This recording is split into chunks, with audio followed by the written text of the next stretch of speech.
14 si Joshua na mag-come out kay Sally. Sa kwarto niya ay pinaupo niya ito.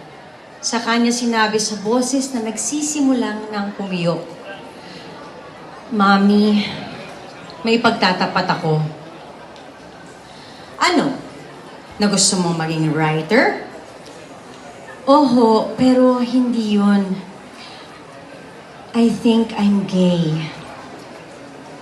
Pinagmasdan ni Sally si Joshua, saka sinabi, sabay kibit baliktad, "Alam ko. O ano naman ngayon? Gay ang Lolo Jim at Lolo Dale mo. Trans ang Auntie Erich mo. Queer ako. At ngayon ay gay ka. Nagunaw ba ang mundo?" Sally never defined who she was. Basta she was.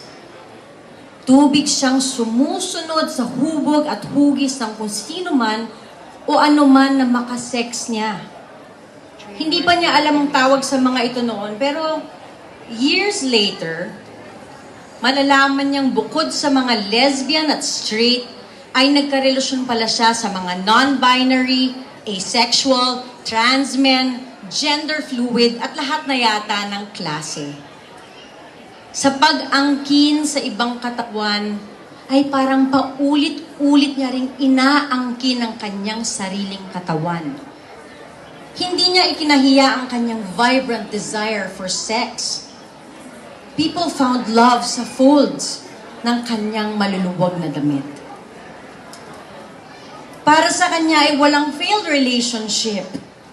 Nagtagal man ng ilang buwan o ilang taon, relationship pa rin yun. Nagmahalan pa rin kayo at gumawa ng magic. Walang requirement na magtagal. Wala ring great love para sa kanya.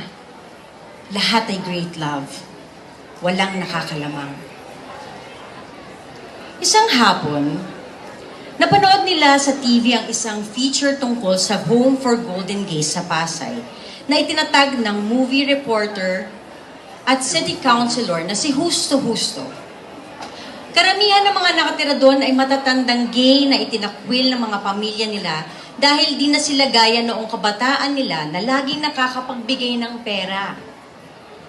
Nang magsara ang Home for Golden Gays dahil sa pagkamatay ni Justo Justo noong 2012, ay kung saan-saan na napadpad ang mga dating nakatira doon.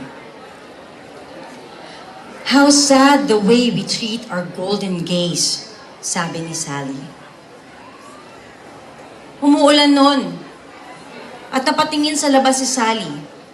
Saka na niyaya si Joshua sa labas. Malumanay lang ang ulan.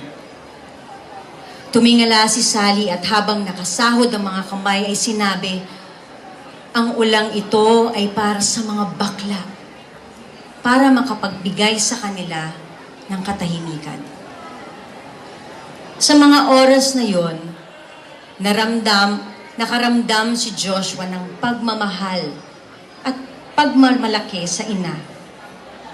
At mula noon din, para sa kanya, ang ulan ay laging nagdadala ng katahimikan.